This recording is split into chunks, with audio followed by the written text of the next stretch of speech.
Well, Tremaine, thank you so much for joining us today. Tremaine Wills is the CEO of Mind Over Matter. She is a financial advisor and a speaker, and we are very fortunate to be talking today. So, can you share with our listeners your mission statement, if you will, and what Mind Over Money is all about? Yeah. Well, first, thank you so much for having me. Yeah. Um, our mission is to really help people manage money better and to get back to enjoying life. Um, it's something that I'm super passionate about to really just make sure that we are not allowing money to run us, but we are using it as a tool. Absolutely. Now, you have a very personal connection to this. Can you share your story and how you came to this work? Ooh. Really what it boils down to is I got tired of my mom asking, did I have McDonald's money? Yeah. 'Cause you know how when you're younger and you're in the car, you want things and you're just like, Mom, can we have? Yeah. Right. And one of the things my mom just used to say was like, do you have money for that? And I'm like, no, I don't have money for this. And so it just made me start to wonder about finance and money and just like this whole idea of being able to do things you want to do Yeah. and having the resources to do it. And so that's kind of what led me down the path. My introduction to money started with my business. So I used to be a hair braider. Uh-huh. I had a little small entrepreneurial hustle, and my business was called Tame Your Mane Braids by Tremaine. And my Love it. mom, my mom came up with the name. She made me some business cards, and it was fun. And so I quickly learned how to use my skill set to generate income, but I was not good at saving money. And so as soon as it came in, it would go back out, and eventually she would ask, well, do you have McDonald's money? And I'm like, yes, I do, actually. Right. But I did not have, financial discipline. I didn't have the concept of saving and investing. And, as quickly as the money came in, I was spending it on McDonald's and shoes and clothes and everything else I wanted because, that's what you do when you're a teenager and you don't have responsibilities. Right. Yeah. And so eventually, I was like, I don't want to have to keep braiding hair and standing on my feet and my back's hurt. I'm like, I shouldn't have back pain at 17. Yeah. I have to figure out like how do I make money without spending all this time and like having all these aches and pains. And that's what got me interested into like the deeper understanding of finance and how money actually works. And so I went to Hampton University on a scholarship and I didn't know what I was going to study. So I started asking people. I was like, what's the major where the people make money? Yeah. That's the major I want. And Yeah. I ended up in business with a minor in accounting. Mhm. And it kind of was like history from there, where it's like, understanding business and really how to create wealth really because if you can solve a problem you can make money, and that's what really got my brain moving like, okay, well, if I can solve the problem of helping people manage money, how important is that? Yeah. um and that's how I kind of journeyed down the path. So what led me to start my own firm, um when I was working in financial services for another company, I didn't like how it was widget based, where, I had to hit a particular quota and I didn't really have the time to deepen relationships and go on a journey with clients. Because by nature, I am a relationship, community oriented type person. And so I really, really wanted to like get to know people and Yeah. understand like what motivated them and why they were going on this financial journey. And that environment that I was in, it just didn't allow for it. And so I left. Yeah. Uh, I went back home. I was like, "Hey, mom, I'm back." I'm back. Um, and she kind of gave me the space to use what emergency savings I did have saved up and really start to dive into building something that was more in alignment with what I thought managing money should be and being able to really get to know people and go on a journey with them. That's fantastic. And when you were younger, did how were finances talked about? Like, were you shown how to budget? Were you shown none of that? Just No, there was none of that. There yeah. was no conversation about money. I just knew that If I didn't have McDonald's money, I wasn't getting McDonald's. Yeah. So, and I knew that, we were getting some government assistance, Hmm. for a few years.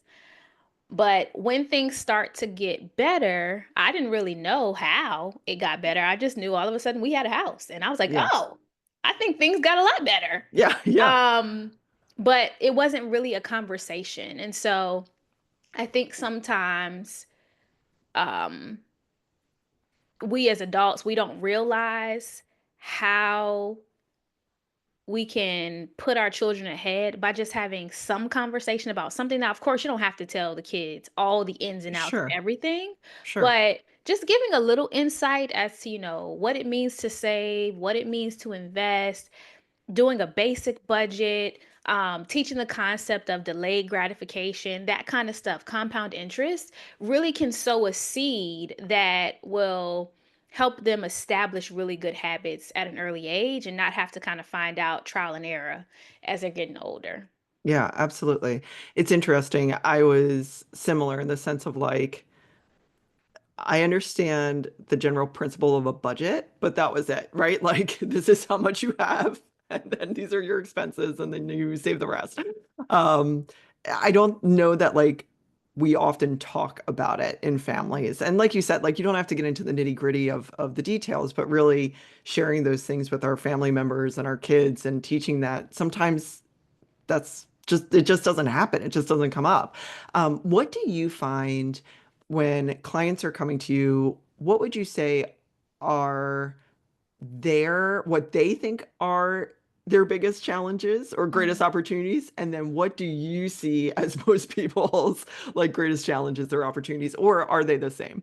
Yeah, so this is a good question. I would say that people think their biggest challenge is making a budget. Hmm. Um, and paying off debt. While Hmm. paying off debt is a very real thing, right? Hmm. But what I would say is the actual biggest challenge is not having a compelling reason behind why they Mm. have to change their financial habits. Um, Making the budget and creating the debt payoff plan is important. The strategy, of course, matters. But more important than whatever strategy you put in place is the reason why. Because Hmm. we have to have something that is big enough, a motivator, something that's going to drive us to stick to it when it's not exciting. We don't want to do it because budgeting is not fun in the beginning, especially when the budget is telling you you can't do stuff. Yeah. And and sticking to the debt payoff strategy when you would much rather check out a sale or go on a trip or, whatever the thing is you're sacrificing, Right. like sticking to the plan is not exciting. But if there is a deep reason why you are going to budget and why you're going to stick to the debt payoff strategy and why you're going to put money away for whatever the goal is, that becomes more important than the discomfort of the discipline. So I think a lot of us, we just don't know what we really want. And we don't know why we want the things we want. And so when the money looks funny and we have to make tough choices, we don't want to make the tough choices, even though we know we should, because there's no motivating, like deep resonating reason to change. Right. Yeah. And I think the why behind it is so important. And do you find that people are thinking big enough when they come to you with that why? No. No, because it's something that really has to be a personal thing, right? Hmm. Because we hear like, you know, you want to make all this money and you want to be a millionaire and like all of the Hmm. fluff, right? Yeah. Like the vanity metrics that we think define success. But the reality is the math to make $1 million or to save $1 million or the steps to get there is clear. Yeah. The problem is we don't know why we would actually want it. And so the having the money doesn't matter, Yeah. right? Because what are you going to do with it? What's the purpose behind it? So I think a lot of times we don't really realize, and this is probably interesting coming from a financial advisor, but like money doesn't actually matter. right? The freedom that it buys, what it allows us to do, that's the stuff that's important. And until you are very clear on what you want the money to do for you, it's going to be very, very difficult to start to move towards any sort of path of anything meaningful. Yeah, that's really interesting. I know that a mindset that I had when I was younger, not too much younger if I'm being honest, but it was like this is how much money you have, so this is how big your dreams can be. Mm, You know, or like this is how big your why is. And moving past that, it has been so helpful to your point of just not even that like, not spending, like that wasn't really a problem. hmm But I love that you get to that why with people and dreaming big, and dreaming big doesn't mean that you need to have $10 million in the bank, right? Like, and so you specialize in working with women. hmm And can you talk more about that? And, you know, in your experience, do you find that men and women have a different relationship with money? Absolutely. And what does that look like? Yeah. So, well, for starters, if we're talking about like traditional roles, right? Hmm. Typically, what I find is men are very practical. Hmm. They are not as, what do I want to say? Nurturing with creating environments, Hmm. as I find women are. And so when we're talking about what we want money to do, for women, it's more of, I want to be able to provide, a home for my children to come back to, or, be able to um help my parents retire, or just things that really allude and speak to like the nurturing side of women. Hmm. Whereas for men, a lot of times of the men that I have worked with, Hmm. it's I just want to provide and whatever the most practical, efficient manner. Like it's very much more like, what's the number? That's what Right. it is. Um, whereas working with women, I think women just have this nature of taking care of people and community. And that's what drew me to working with women specifically, because I'm a product of a community Hmm. that kind of wrapped around me.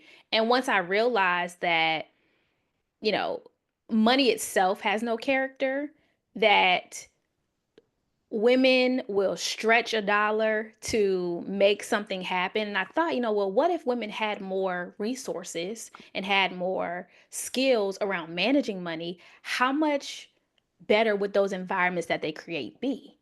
Right. And so that's what really made me want to pour into women and to say, hey, let me partner, this nurture, this care you have for community and your family with a technical skill set of how to manage money. And let's create something beautiful with that. Right. So, Right. um, that's what I really see working with women is like there is a deeper, what I want to say, like there's a the reach is so much greater teaching women how to manage money better, because it doesn't just stop, at the household. It Hmm. goes into the PTA and, you know, Yeah. Girl Scouts and whatever activities the kids are in, like it impacts so many different things. And I love that about how women can just take something and multiply it. So that's what really excites me about working with women. I do have some male clients, right? Sure. Because some of them get it. But it's something about the women. Yeah. Something about the women. Yes. I would tend to agree. There's something about women. The other interesting thing, at least in the US, is women haven't had access to money in the way that we do now until relatively recently. Being able to have your own bank accounts and credit cards and businesses without the signature of a man or someone else. So it's to your point of saying, it's not only about expanding and stretching that dollar and investing it in the community and how that will multiply out. Um, I think it's doubly impressive that women as a whole haven't had access to this. And I think a lot of women still don't have access to Mhm. it in many ways. Um, and so there's a little bit of a growth curve there. And what would you say from your experience with clients and your research and um, what would you say, I guess two things. One, what are the greatest challenges that women are facing as when it comes to money? And what would you say their biggest like goals and dreams are when it comes to money? Mm. So, biggest challenges are going to be, well, one, we have a gender wage gap. And Hmm. so many of us are just not making what our peers are making, even if we are more qualified and perform better and all the things, right? And Yeah. so there's already, you know, a bridge we have to get over in order to just make the money work harder because we're making less of it. So Yeah. that's one of the biggest challenges. And then the second challenge is just general confidence around money. Hmm. And so over the years that I've been working with women, what I find is that until women get confident, nothing really changes Hmm. because we second guess our decisions. And even though you might have the strategy, the time we take to double back over, well, is this the right thing to do? And, well, who am I to make this kind of decision? And Yeah. that kind of stuff really hinders our ability to progress. And so, working with some of these men, it's like, okay, this is the thing. And it's a done deal, Boom. right? Yeah. There's not much of the back and forth and not being sure Right. of ourselves. And like for many men, that's to their advantage. If you're decisive, you can, beat others to the market and, get some of those early gains. And so I think those would be the two biggest hurdles that women are facing is just we're not making as much for the same amount of time, effort, and energy in the work that we're doing. Hmm. And then we're not confident. And so Yeah. I think the lack of confidence is the part that hurts the most Yeah. because so many women are so amazing, and to not have that translate to finance is just it's like, man, if you could just take this confidence you have in this one area and move it over to managing money, what would you be able to do, Yeah. So, Yeah. And it's interesting too, as someone who felt like everything around money was like, oh, that's going to be too confusing. mm, Or, like, and I had to stop and I was like, you know how to drive a car, you know how to do calculus. Like, it's just something you learn. Like, yeah. but I put that emotion into it that wasn't necessary. Like, and it was a self-doubt for no real reason. I think just maybe it was because of the way I grew up or whatever. And Wall Street to me always just felt very pretend. I was like, this feels very like, aren't we all just in control of this? I don't get it. But, it was one of those things where it was like, once I realized it's just something you learn. Hmm. That's it. Um, it really changed it. And so I hope that there are women who are listening that are nervous about it. It's like, oh my gosh, you've done everything up to this point in your life. Like, this is just something to learn and take that, like you said, take that confidence into it like you would starting a car or going to work or making yourself dinner or ordering dinner. Like you can do it. And like, what are you finding exciting that women want to invest in and want to um, build their wealth for?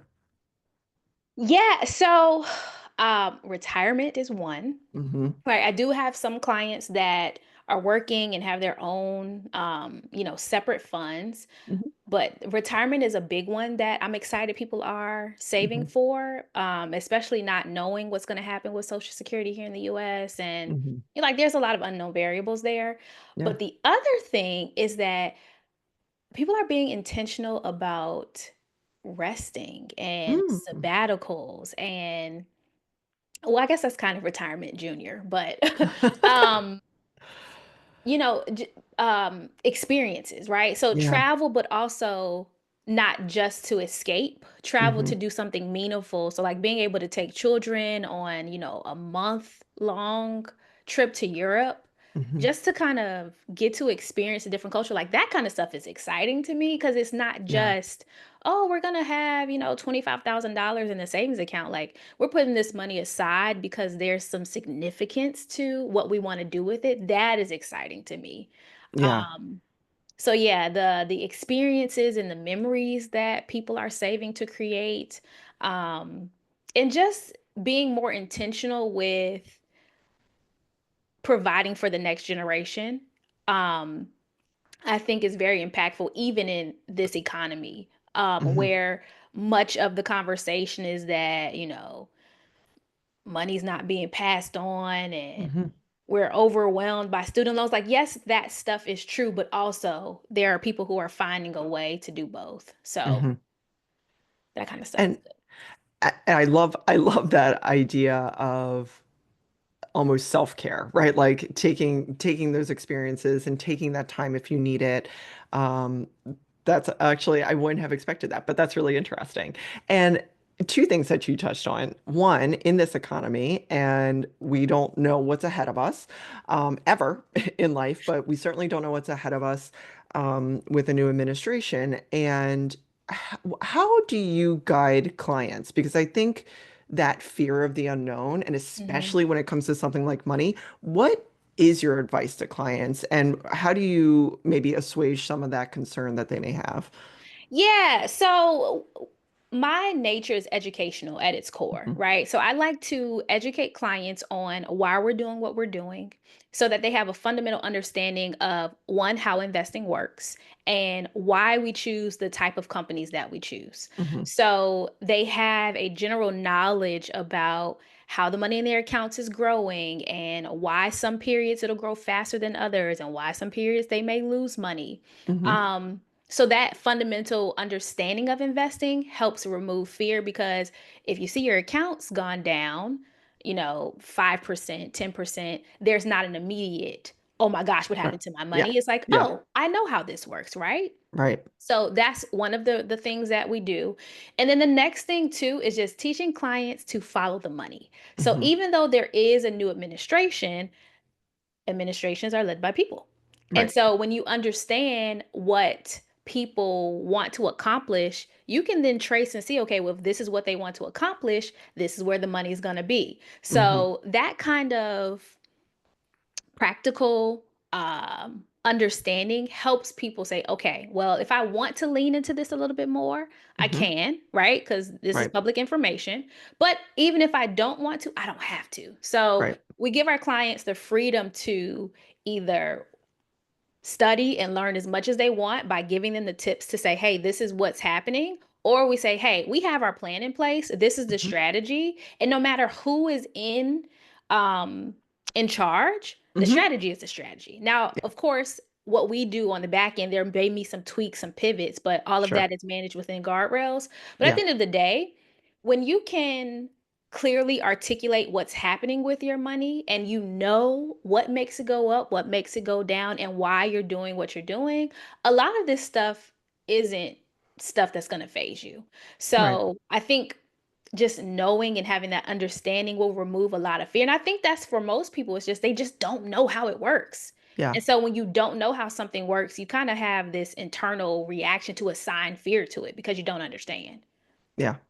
And when it comes to retirement, what are your, regardless of your age, what would you say is your top advice for people when they are thinking about retirement? Mm. And then what would you say to someone who feels like, I've started too late, right? Like, maybe I'm 40 or 50 years old. I don't feel like I have enough. Like, what do you say to those clients when they're coming to you for looking at retirement, maybe thinking they can't retire? Yeah, so my answer is always anything is possible. Hmm. You just have to decide how much you're willing to sacrifice. Hmm. So even starting late, and we have a chart that we give where if you're waiting to start investing until 55 and you want to Hmm. be done by 65 in 10 years, we have a chart that says, hey, this is how much you have to put away. This is the return you have to get, and you can accomplish this. Hmm. Now, are the numbers large? Yes, they're Yeah. large, right? Yeah. But it's possible. The question is just, are you willing to make the sacrifice in order to make that happen? And if Hmm. not, then that just means you either need to push retirement back Hmm. or you have to decide maybe I'm going to retire on less. Hmm. So for us, late kind of is relative to, Yeah. do you want the standard retirement? Do you want to um, bring in, as much as you're bringing in now? Or are you okay with 60% of that, right? So Hmm. a lot of it's going to be dictated by the specifics of what people want to accomplish, but the question is always how. Right. You can. The question is how. How? Yeah. Yeah. And then just general advice for retirement. What are some things that people should be thinking about when you're sitting down and you're talking to a client? What are some things that they should be thinking about of what does retirement look like? I think, again, it's one of those concepts that's like retirement. It's like, and I'm not working, but that's kind of it. And, I think that, like how do we prepare for healthcare in retirement and how do we Yes. prepare for all the fun stuff. And so I live in Boca Raton, and what I absolutely love about this community is that there are vibrant 80 and 90-year-olds, and I love that. And they are out and about, they are on the pickleball courts, they are out to dinner, and it's wonderful to see that. And how do you recommend for someone to think about that? I think and I guess what I'm not articulating well is it's hard when you're 20, 30, 40 to think of yourself at 80 or 90 years old potentially. So what are the things we should be thinking about? Yeah, so this is a great question because you're absolutely right. When you're younger and it seems like retirement is a whole nother lifetime away, it's kind of hard to wrap your head around planning for it. So what I tell people is I tell them to think about what would you be doing every day if you did not have to go to work, Mm, right? Um, and you want to generate enough assets so that they can pay you to not have to go to work, right? Because that's yeah, all retirement is. right. It is when your assets say, hey, you have enough money to take this amount of dollars out of this account every single month, Hmm. and do whatever you want to do. The bills will be paid and you can go do whatever this budget allows you to do, right? And Right. so that's essentially what we want people to start thinking about. If you didn't have to go to work every day, what would you be doing instead? Right? And so when you can figure out, okay, well, if I wasn't going to work every day, I would be taking art classes, or Hmm. I would be, visiting a new country every Hmm. month, or whatever that is. And then figuring out, okay, well, how much is that going to cost? Right. And when you know how much that costs and you know how much it will be to maintain whatever, everyday living expenses are, that's the number we have to replace. And so it Hmm. becomes very clear, okay, we have to get our assets to a point where I can pay myself this amount of money every single month and not drain it down to zero. Unless you don't want Hmm. to pass anything on, then drain it, right? But Yeah. Right. that's all retirement is. It's figuring out how do I turn my active income into passive income where I don't have to trade time for money anymore so that I can do Right. whatever I want. And I Right. think what I hear often, especially from men, is that I don't want to stop working. Yeah. You don't have to, right? But Yeah. we do want you to get to a place where you are retirement optional so that Hmm. you can stop whenever you want if you decide, I don't want to work this many hours anymore and I want to switch to something where maybe I'm just working like, 2 or 3 days a week, Hmm. right? So that's really what we need to wrap our head around. Like, do you want to be on the pickleball court? Do you want to be on the tennis court? I have some clients that they play a lot of tennis. Yeah. Yeah. Right? And that's what they love to do. And it's because they have turned their assets into income every single month. Yeah. And do you have to think about retirement differently if you are planning to retire outside of the United States? So, yes and no. Hmm. The way we do planning, we try to teach people not to rely on Social Security. Hmm. And so, whatever would be coming from that would be, just icing on the Yeah. cake. Yeah. But if you are planning to leave, oftentimes it's going to be less expensive. Hmm. And so that could allow you to pull retirement closer, but you Hmm. also have to take into consideration like if you leave the country, if family is still here, how often will you be coming back? So how does that impact what those numbers look like? So we kind of approach it the same way. It's Hmm. just what are the implications of wherever you're going to be and how does that impact the numbers? Yeah, absolutely. And then how do you think about healthcare later in life and preparing for things like not just kind of what we think about healthcare right now, but if you need a nurse or you need assisted living or, you know, all kinds of things. How should we, is that not to be morbid, but is there almost a chart of like this is where healthcare costs are depending on your age, or how do you approach that with clients? Yeah, so there actually is an average healthcare number, like how Hmm. much people are spending after age 65. And for the average American, you're looking at about $6,000 a year Hmm. in the healthcare expenses. And that is if you don't have any chronic, um, or more expensive conditions, right? Hmm. And unfortunately, that number is increasing and is outpacing inflation, Mm. largely due to our diet, our lack of exercise, and all that kind of stuff. And so, this is something we talk to clients about um, with special focus because healthcare expenses are the number one cause of bankruptcy in Mm. retirement.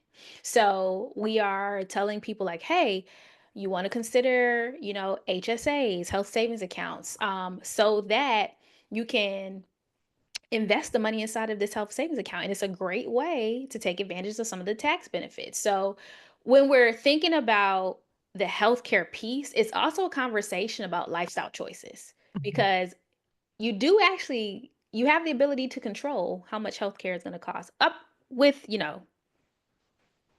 some Yeah, right. up to a certain There's just point. some Yeah, stuff, yeah. right? You just don't know what's going to happen. But as far as like, you know, choosing better food options and deciding to get active a few days a week, you can control that. Hmm. And the data shows the more you do that, the less your healthcare expenses are. So we have those type of conversations with clients to say, hey, you know, discipline is rewarding.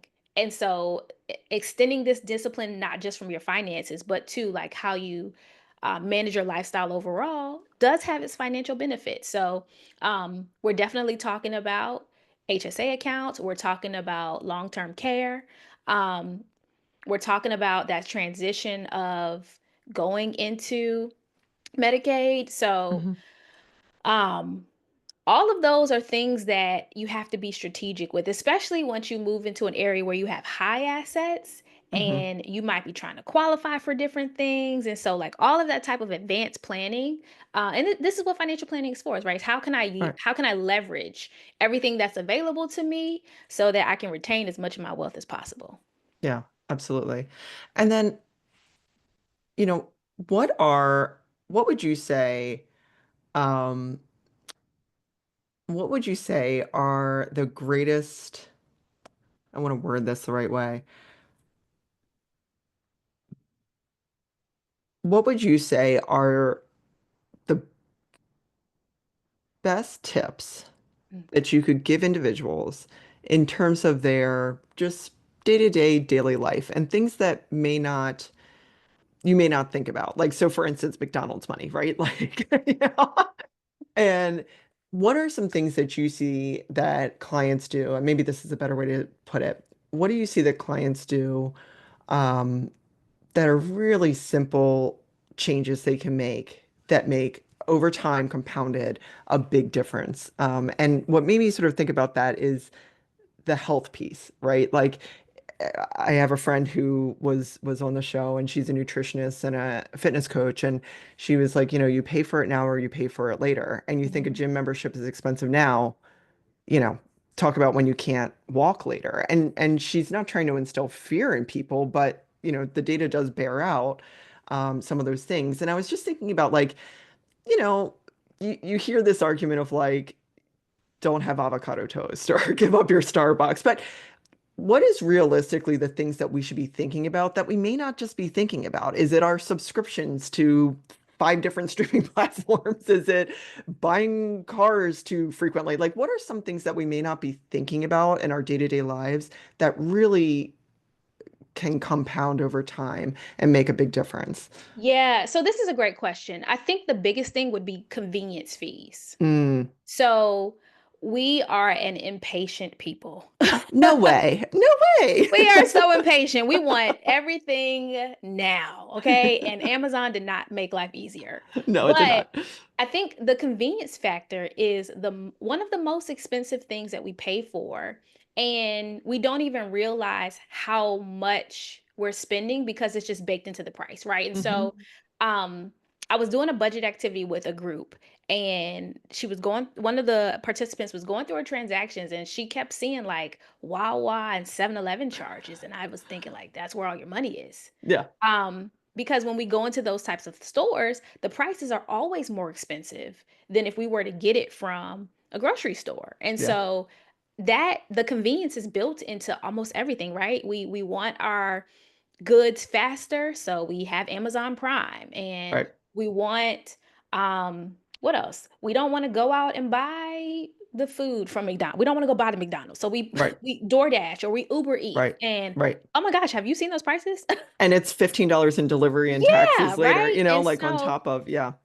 so you add that up, right? And in 1 month, you could be paying $150 just in convenience, Hmm. where that right there, several $1,000s if you are to invest that. So I think that's probably number one is where are you spending on convenience when you could have, you know, driven an extra mile or two or waited a few extra days for whatever the thing is you wanted to purchase. Um, in order to just be intentional. So Yeah. that's one is convenience fees. The second thing would be just mindless spending in general. Um Amazon has also not made that easier for Look, us. Amazon is the problem, but if Yeah. you're invested in Amazon, You're good. then you get mad. Yeah. Right? But the lack of intentionality, I think, is the other thing is many of us are blessed with income. We have a pretty reliable job, Mhm. and there's this expectation that the next paycheck is coming.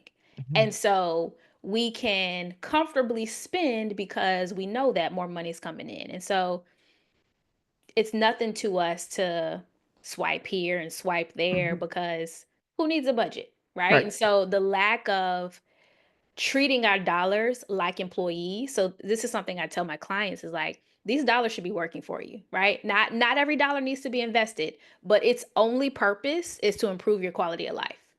And so if we're not intentional about making sure every dollar is being an efficient employee, right? And improving your quality of life could be, you know, spa or therapy or, investing in better food. It could look like all of those things, but if you're not intentional with where the dollars are glowing, the month will be over and you're like, huh, what happened to all my money?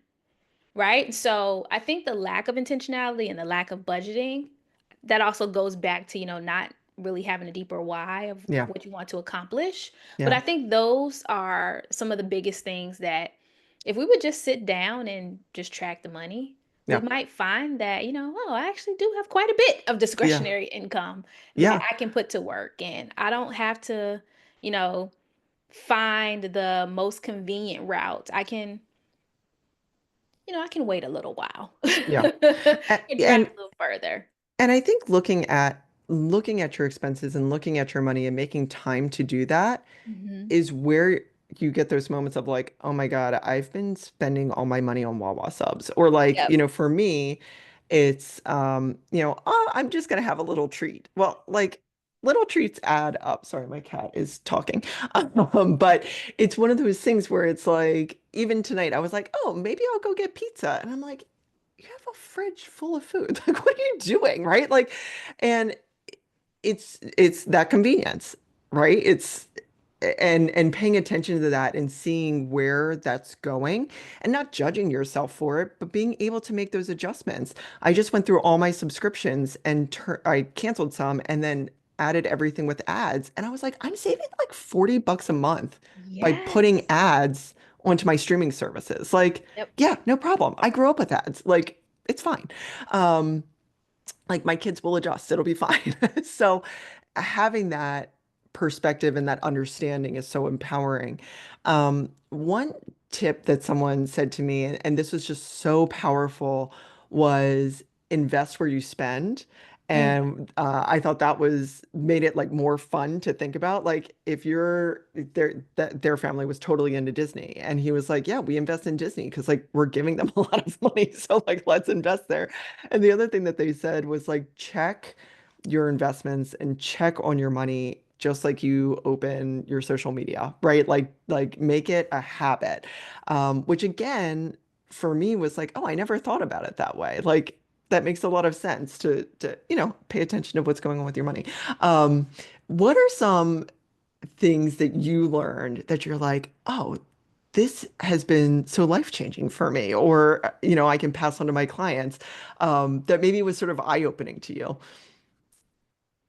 So, one of the things my mom taught me was income before expenses. Hmm. So, when I have an opportunity to make money or have an opportunity to spend money, typically I should be choosing to make money. And I think for many of us, um, we don't really think about that, right? We think about, how we can treat ourselves, which there's nothing wrong with treating ourselves. I do believe that everybody should have a line item in their budget that is for your thing. Like whatever your thing is, like you should make that because you're going to spend the money anyway. Yeah. So putting that as a line item in your budget will just make sure it's there. But the income board before expenses was huge for me because it kept the main thing, right? Um, because if there's an opportunity to choose, you have the opportunity to bring money into your household or for money to leave the household.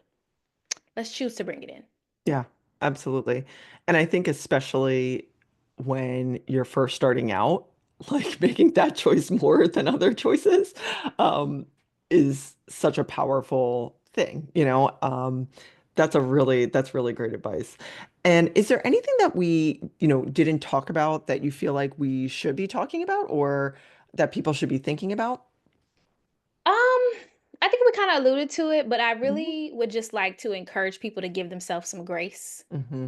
Um, because when you start to go down this journey, you can persecute yourself Hmm. for all the mistakes you've made and how much time has passed and all the things you should have done and all of the things we say. But the reality is, we can't change the past. We Right. can only move forward, and it's so much easier to move forward if you just forgive yourself for what you did, what you didn't do, and be kind, right? The Yeah. same way you would be kind to teaching somebody else something new that you're an expert in, allow yourself, be kind to yourself because you're not an expert in this. So that would probably be the biggest thing I would want to say to folks is just, it's okay. Yeah, Um, and like we mentioned, I think everything is figure outable. And so if you totally. kind of go into this with I can learn this because you didn't know how to talk, you didn't know how to eat, and Yep.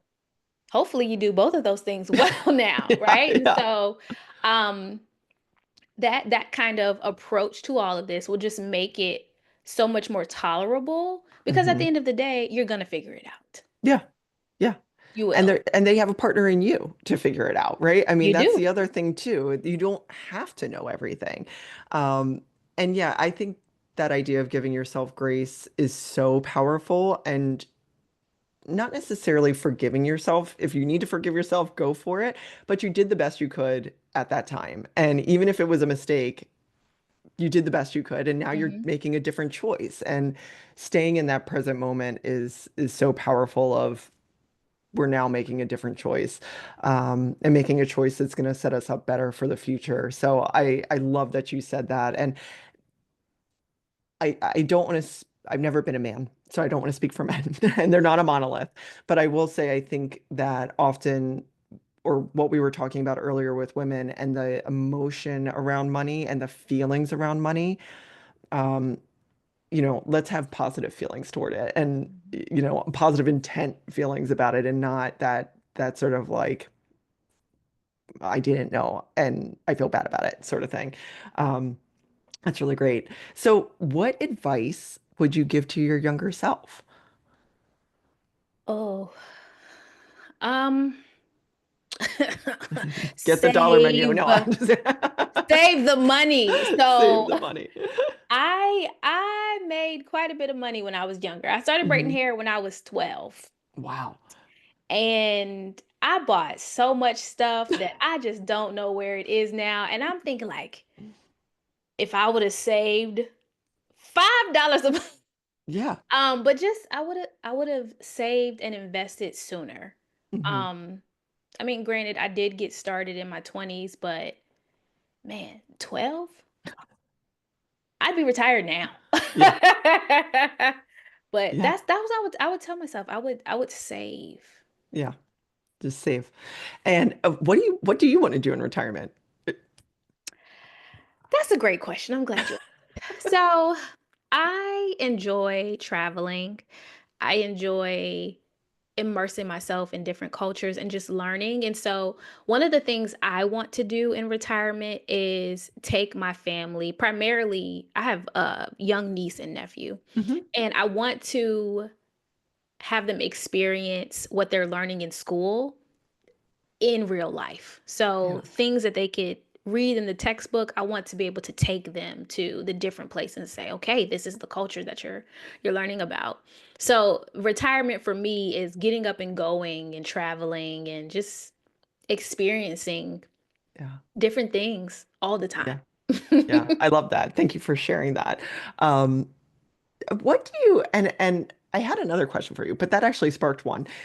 What do you tell people in terms of the balance of, I'm a big believer in don't wait. And a lot of what we're talking about is delayed gratification for very good reasons, like very good reasons. And that balance of having the line item for experiences and things of that nature versus maybe cutting that a little short so that you can have it later on. Do you have any advice or maybe a mindset for people to think about that? Because again, we don't know what tomorrow brings. That's a lot of what we're talking about is preparing Mhm. for tomorrow. But there is a reality of if, we're taking all the trips in our 20s and 30s, it may delay later on what we can do, and really having more freedom with our time when we are retired. Yeah, so this is good. I also agree with you on the don't wait part. Hmm. But how I phrase it and how I preface it is there is a cost to experiencing now what could be delayed, right? And so what we do with clients is we just identify what's the cost. And as long as they are comfortable with it taking a few more years to Hmm. be able to fully retire, then that's the path that we go. But I don't agree with the mindset that you can't do anything fun and Hmm. you know, this journey has to be like penny pinching. I don't agree with that at all, but Right. I do believe that we have to have an honest conversation about, what does that mean in terms of being able to reach some of these goals that are further away. And the reality is there's a cost. And so Hmm. as long as you're comfortable with what that cost is, then my suggestion is going to be do the things that make life worth living now Hmm. because you don't know what tomorrow's going to bring. And not to be morbid, but No. who wants to eat rice and peas and not go anywhere for 15 years only then to maybe, lose your companion. Right. So yeah, but what we do is we anything that we want to do, it is possible. You just have to identify what that cost is and build it into the budget. And sometimes that might look like, well, if I want to travel more, I Hmm. might need to make more money, or I might need to, pick up a second job, or well, that's making more money. But Yeah. Yeah. Yeah. you just have to figure out the question is always how. Yeah. It's not can you. You can. The Yeah. question is just how do we make it happen? Yeah. And I love that mindset too, because I know I'll just speak for myself. It makes it so much easier to make choices when, if I want to take a trip, it's like, well, you really don't need that extra pair of shoes, or like, you really don't need to treat yourself to pizza after the podcast, that kind of thing. And it doesn't feel like you're depriving yourself of Hmm. anything. At least for me, it's very much like, oh, yeah, I don't need that. That's like, you know, a night out in Spain if I don't get those shoes or whatever. So, having that goal in mind also can really help with those choices. And I love that being able to think about it may cost you a little bit. And if we're good with that, go for it. Mhm. That's wonderful. And I think that you have talked about this a little bit, but what do you love most about the work that you're doing? Um, I think my favorite thing is watching the weight leave, because Yeah.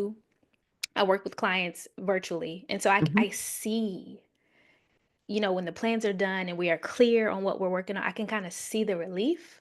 And for Yeah. me, that is so amazing, right? Because Yeah. like that's what this is all about. It's how do we help you not feel overwhelmed by finances Hmm. and really just get back to enjoying life or beginning to enjoy life. Because for some of us, we have been stuck in survival mode. And so there's never been a moment to just think about, well, what could life look like if I wasn't worried about money? So those moments when I see like, oh, there's life, there's excitement in you again. Yeah. That right there is what all this is for. Yeah. That is really powerful. Yeah, that's amazing. And then how can people find you and work with you? Yeah, so I am on every single social media platform at Tremaine Wills, or you can visit me at my website, www.mindovermoney.net, and we can have a consultation and see if we're a good fit for you. That's awesome. That's great. And then how often, and we'll have all your socials and information in the show notes and on the website. And how often do people meet with you? So it depends. Hmm. We have a few different types of programs for where people are in their journey. Hmm. One of the reasons I came into this space was to make it accessible. Hmm. And so we have some programs that allow accountability, meetups once a week. And then we have others where you're working with me one on one, individually, either for a short period of time to create the strategy or spread out every few months as an ongoing support. So it depends on where you are and what you need. And typically we Hmm. find that out in the complimentary consultation. So, That's great. That's wonderful. It's nice that you have a menu for a wide variety of needs. That's amazing. So thank you so much for your time today and sharing your expertise and sharing your story. And I just really appreciate it. It's a lot to think about, and it can be such an overwhelming process, and you make it so approachable, which is fantastic. So thank you. yes, thank you for having me. This was amazing. Of course. Have a great night.